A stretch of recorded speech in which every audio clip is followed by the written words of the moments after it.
Hi guys, it's Christina from Redefine Creative, and I am super excited to be joining my friend Sara Scraps for a series she does called Shimelle Sketches Reimagined. And so here's the sketch that we are using this week.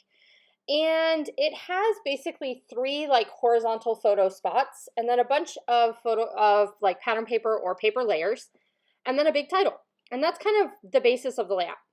So I decided to take it in a little bit different direction, and I'm using a 4x6 photo and I cut it into three sections. So you're still going to get that look of the three photo sections, but with only one photo. And so I went ahead and matted them on some white cardstock to help them pop because I'm going to use a bunch of bright color papers from Shimelle's Field Trip collection. And so I'm just kind of thinking about how I want to layer up my paper. I have this like circular ledger type paper in that's going to be my background, and that's a really old paper from Studio Calico. And so I'm starting with those two things in mind, and I'm just creating a bunch of layers behind my photo.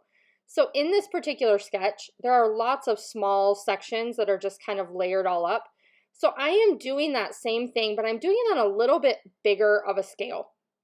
So my photo mats are going to be larger, or a little bit larger, than the ones that are in the sketch itself, and that is totally like I am good with it. I like the bigger, bolder layers.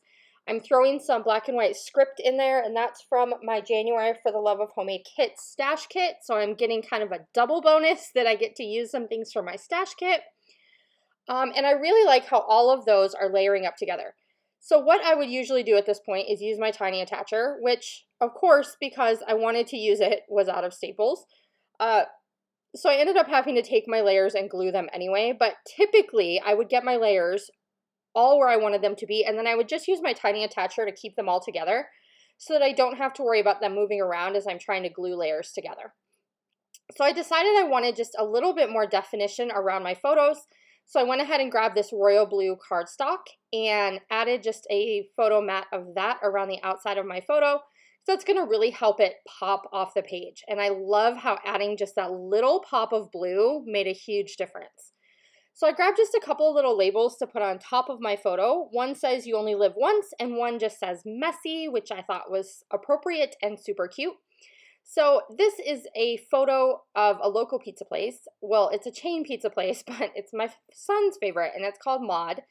And basically, you get to go in and then you get to design your own pizza.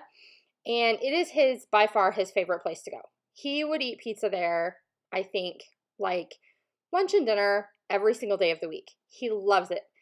And so my journaling is going to kind of talk about that because he loves to go there, and he has an app on his phone so he can keep track of all of our points because he has learned that the adults in his life are not too great at keeping track of points on things like that. So he is in control of the app. He keeps track of all of our points, and he just thinks that that is the coolest like bit of independence that he gets to have. And so on this particular occasion, he took my mom and our cousin, or their cousin, out to eat as well. So this was like their holiday celebration. And he was very excited because he had saved up all of his points so he could get Nana's pizza for free. And so he was very proud of himself that he saved up enough points to be able to buy her pizza. And so the title just says pizza always, anytime, because that is very much Parker. He is all about it. So then I had this sticker sheet from Shimelle, and I thought that these little squares would be super cute if I filled in some of the grid on that like circular ledger that I have going on in the background. And so I'm just pulling out all of the squares that are in that shape and scattering them throughout that, like a circular grid in the background. And so I'm just filling in a few sections throughout the entire layout. I did go off camera and add my journaling, and I just wrote it as a letter to Parker talking about him loving to go there and using the apps and getting his Nana pizza. So then I'm working with the sticker sheet on my embellishment cluster. So I'm adding just a few things to the one that I have on top of my photos, and then one in that bottom right-hand corner.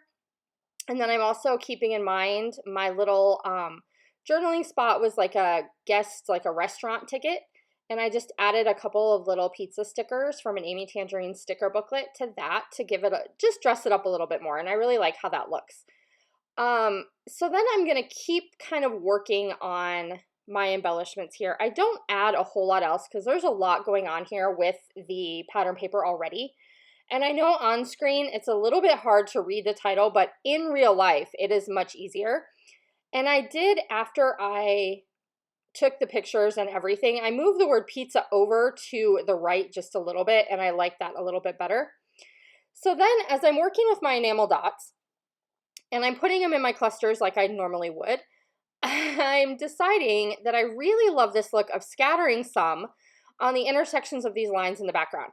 So that prompts me to need to get out more enamel dots because the only ones that fit are the teeny tiny ones. And if you know me, you know it's all about the teeny tiny enamel dots. And so they get gone fast. I go through them super fast. And then I'm stuck with all the bigger ones. So I'm just adding coordinating colors in kind of random spots. And I really like how that kind of spices up that side of the layout. Between having the square stickers and those random enamel dots, I really love how that just added something totally unique and different to this particular layout. So as you're creating and looking through your stash, think about those ways that you can kind of use your supplies a little bit outside the box because it creates a really unique look. Do make sure you stop by Sara Scraps channel and check out her video today as well, and I'll see you soon. Bye, friends!